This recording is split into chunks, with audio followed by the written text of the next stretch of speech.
ನೋಡಿ, ನಗರಸಭೆಯಿಂದ ಈ ನಗರಸಭೆ ರೋಡು ಕಾರವಾರ ಹೆಂಜಾನಾಯ್ಕ ರೋಡ್, ಇದು ಕಾರವಾರ ಕೊಡಿಬಾಗ್ ರಸ್ತೆ ಹೆಂಜಾನಾಯ್ಕ ರಸ್ತೆ ಆಗಿದೆ, 5 ಕಿಲೋಮೀಟ್ರು. ಆ ರಸ್ತೆಯಲ್ಲಿ ನಾರಾಯಣ್ ನಾಯ್ಕರ ಒಂದು ಅಂಗಡಿ ಇದೆ. ಅವರ ಆ ಅಂಗಡಿಯಲ್ಲಿ ದಂಪತಿಗಳು ಇರ್ತಾರೆ, ಮತ್ತು ಅವ್ರಿಗಿಬ್ಬರು ಮಕ್ಕಳು ಕೂಡ ಇದ್ದಾರೆ, ಹೆಣ್ಮಕ್ಳು. ಆದರೆ ನಗರಸಭೆದವ್ರು ಏನು ಮಾಡಿದ್ದಾರೆ ಅಂದರೆ, ನೋಡಿ, ಇವರು ನಗರಸಭೆಗೆ ತಮ್ಮ ಜಾಗವನ್ನು ಕೊಟ್ಟಿದ್ರು. ಆ ಟೈಮಲ್ಲಿ 2015ರಲ್ಲಿ ಆರ್ ಪಿ ನಾಯ್ಕರ ಟೈಮಲ್ಲಿ ಫೀಲ್ಡಲ್ಲಿ ಈ ರಸ್ತೆ ಮಾಡಲಿಕ್ಕೆ ಆರ್ ಪಿ ನಾಯ್ಕರು ಅವಾಗ AW ಆಗಿದ್ದರು, ಕಮಿಷನರ್ ಯಾರು ಆಗಿದ್ರು ಗೊತ್ತಿಲ್ಲ, ರವಿಕುಮಾರ್ ಸರ್ ಆಗಿದ್ರು, ಏನು ಯಾರಾಗಿದ್ರು ಗೊತ್ತಿಲ್ಲ ನನಗೆ. ಆ ಟೈಮಲ್ಲಿ 2015ರಲ್ಲಿ ರಸ್ತೆ ಆದಾಗ ಇವರು ತಮ್ಮ ಸ್ವಂತ ಜಾಗನ ರಸ್ತೆ ಕೊಟ್ಟಿದ್ರು, ಕರೆಕ್ಟಾ? ಆದರೆ ನಗರಸಭೆಯಿಂದಾಗಲಿ ಸರ್ಕಾರದಿಂದಾಗಲಿ ಯಾವುದೇ ಇವರಿಗೆ ₹1 ಬೆನಿಫಿಟ್ ಆಗಲಿಲ್ಲ. ಆದರೆ ಆರ್ ಪಿ ನಾಯ್ಕರು ಏನು ಹೇಳಿದರು, ನೀವು ಸೂಪರ್ ಆಗಿ ಒಂದು ಆರಾಮಾಗಿ ಕಾಂಪ್ಲೆಕ್ಸ್ ಕಟ್ಕೊಡಿ ಅಮ್ಮ, ನಿಮಗೆ ಎಂಥದ್ದು ತೊಂದರೆ ಇಲ್ಲ ಅಂತ ಹೇಳ್ಬೋದು. ಆದರೆ ಆರ್ ಪಿ ನಾಯ್ಕ ಇವತ್ತು ರಿಟೈರ್ಡ್ ಆಗಿ ಹೋಗ್ಬಿಟ್ಟಿದ್ದಾರೆ. ಆದರೆ ಈ ದಂಪತಿ ಕೇಳುವಾಗ ಏನಾಯಿತು?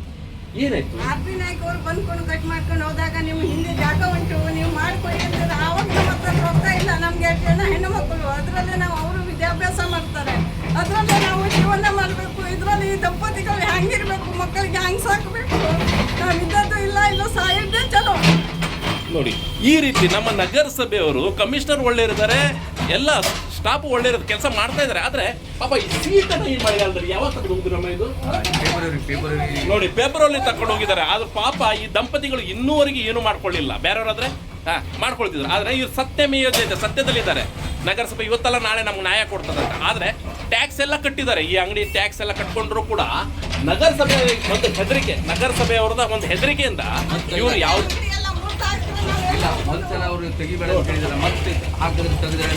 ನೋಡಿ ಪಾಪ ಸತ್ಯದಿಂದ ಇದ್ದಾರೆ. ಆದ್ರೆ ನಾನು ನಗರಸಭೆಗೆ ಹೇಳ್ತಾ ಇದ್ದೇನೆ, ಈ ದಂಪತಿಗಳಿಗೆ ಹೆಲ್ಪ್ ಮಾಡಿ. ಯಾಕಂದ್ರೆ ನಿಮ್ ಫುಟ್ಪಾತ್ ಅಲ್ಲಿ ಇಲ್ಲ ಅವರು. ಇದು ನೋಡಿ, ಇವ್ರದ್ದು ಕಂಪೌಂಡೇ ಬೇರೆ ಇದೆ, ಇವ್ರದ್ದು ಕಂಪೌಂಡೇ ಬೇರೆ ಇದೆ. ಪ್ಲೀಸ್ ಇವ್ರಿಗೆ ಹೆಲ್ಪ್ ಮಾಡಲೇಬೇಕು. ನಗರಸಭೆ ಕಮಿಷನರ್ಗೆ ನಾನು ಹೇಳ್ತಾ ಇದ್ದೇನೆ, ಉದಯ್ ನಾಯ್ಕರಿಗೆ ಹೇಳ್ತಾ ಇದ್ದೇನೆ, ರವಿ ನಾಯ್ಕರಿಗೆ ಹೇಳ್ತಾ ಇದ್ದೇನೆ. ನಗರಸಭೆ ಕಮಿಷನರ್ ಅಮ್ಮ ಒಳ್ಳೆ ಇದ್ದಾರೆ. ಈ ಸಲ ನಿಮ್ಗೆ ನ್ಯಾಯ ಸಿಕ್ಕಿದೆ. ಅಳಬೇಡಿ. ಈಗ ನಾವು ಮುನ್ಸಿಪಾಲ್ಟಿ ಹೋಗಿ ಡೈಲಿ ಹೋಗ್ತಾ ಇದ್ದೇವೆ. ಬೆಳಿಗ್ಗೆ ಹೋಗುದು, ಸಂಜೆ ಹೋಗುದು. ಇದರಲ್ಲಿ ಗೊತ್ತಾಗ್ತದೆ ಯಾವುದು CC ಕ್ಯಾಮೆರಾದಲ್ಲಿ. ಏನ್ ಹೇಳ್ತಾ ಇದ್ದಾರೆ ನಗರಸಭೆ ಅವರು ಈಗ ಹೇಳ್ತಾರೆ ನಾಳೆ ಬಾ ಅಂತ ಹೇಳಿದ್ರು, ನಾಳೆ ಬಾ ಅಂತ ಹೇಳ್ತಾರೆ. ಆದ್ರೆ ಈಗ ಸದ್ಯಕ್ಕೆ ಇವ್ರ ಅಂಗಡಿ ನಾನು ಕಾಣಿಸ್ತೇನೆ. ಇಲ್ಲಿ ನೋಡಿ, ಏನು ಇಲ್ಲ, ಈ ಚಿಕ್ಕ ಅಂಗಡಿ, ಇಷ್ಟೇ ಚಿಕ್ಕ ಅಂಗಡಿ, 5 ಫುಟ್ನು ಇಲ್ಲ, ಕೇವಲ 3 ಫುಟ್ ಅಂಗಡಿ ಇದು. ಅದ್ರ ಒಳಗೆ ನೋಡಿ ಇವರು ಸಾಮಾನು ಇಟ್ಟಿದ್ದಾರೆ. ಈ ತಗಡಿನ ಡೋರ್ ಮಾಡಿದ್ದಾರೆ ನೋಡಿ, ತಗಡಿನ ಡೋರ್ ಇದಕ್ಕೆ ಇಟ್ಟಿದ್ದಾರೆ. ಪಾಪ ಈ ಸಾಮಾನು ನೋಡಿ, ಈ ಸಾಮಾನಲ್ಲಿ ಅಗರಬತ್ತಿ ಇದೆ, ಒಂದು ಚಾಕ್ಲೇಟ್ ಇದೆ, ಇದು ನೋಡಿ ಲೇಸ್ ಇದೆ, ಈ ಬಾಳೆಹಣ್ಣನ್ನ ಇಟ್ಟಿದ್ದಾರೆ ಅಷ್ಟೇ. ಇಷ್ಟು ಒಂದು ವ್ಯಾಪಾರ ಮಾಡ್ಲಿಕ್ಕೆ ನೋಡಿ, ಯಾರೋ ಬಿಹಾರಿ UP ದಿಂದ ಬಂದ್ಕೊಂಡು, ಆ ರಾಜಸ್ಥಾನಿ ಬಂದ್ಕೊಂಡು ಆ ಬೇಲ್ಪುರಿ ಮಾಡ್ತಾರೆ, ಏನೇನು ಮಾಡ್ತಾರೆ. ಆದರೆ ನಮ್ಮವರಿಗೆ, ನಮ್ಮ ಈ ಲೋಕಲ್ ಜನರಿಗೆ ಇವರು ಈ ರೀತಿ ತ್ರಾಸ ಕೊಡ್ತಾರೆ ಅಂದ್ರೆ ಏನು ಇದು? ಇವ್ರು ಸ್ವಂತ ಜಾಗ, ಮತ್ತೆ ಸ್ವಂತ ಜಾಗ, ಯಾವುದೇ ಅತಿಕ್ರಮಣ ಮಾಡಿದ್ದಿಲ್ಲ. ಮತ್ತೆ ನಮ್ಮ ಜಾಗದಲ್ಲಿ ನಾವು ಇವ್ರ ತನಕ ಇದು ಯಾವುದು ಸಿಗರೇಟ್ ಮಾಡ್ತಾ ಇಲ್ಲ. ಯಾಕಂದ್ರೆ ಸ್ಕೂಲ್ ಇದೆ, ಯಾವುದೇ ಒಂದು ಮಟ್ಕ ತಗೊಳ್ತಾ ಇಲ್ಲ. ಪಾಪ ಅಂತ ಸತ್ಯ ದಂಪತಿಗಳಿಗೆ ಈ ರೀತಿ ತೊಂದ್ರೆನಾ? ನೀವು ನೋಡಿ, ಗುಟ್ಕಾನು ಮಾಡ್ತಾ ಇಲ್ಲ. ಒಬ್ಬ ರಾಜಕೀಯ ಮುಖಂಡರದ್ದು ಇದು ಅಂಗಡಿ ಇದ್ರೆ ಇವತ್ತು ತೆಗಿತಿದ್ದಿಲ್ಲ. ಇವತ್ತು ಅಜ್ಜಿಬ್ಬಾದ್ ಈ ಅಂಗಡಿಯನ್ನು ಮುಟ್ಲಿಕ್ಕೆ ಆಗ್ತಿದ್ದಿಲ್ಲ ಇವರಿಗೆ. ಯಾಕಂದ್ರೆ ಅವರು ರಾಜಕೀಯ ಲೀಡರ್ಗಳು. ಆದ್ರೆ ಈ ದಂಪತಿ ಬಡಪಾಯಿಗಳು. ಇವ್ರಿಗೊಂದು ನ್ಯಾಯ, ಅವ್ರಿಗೊಂದು ನ್ಯಾಯ.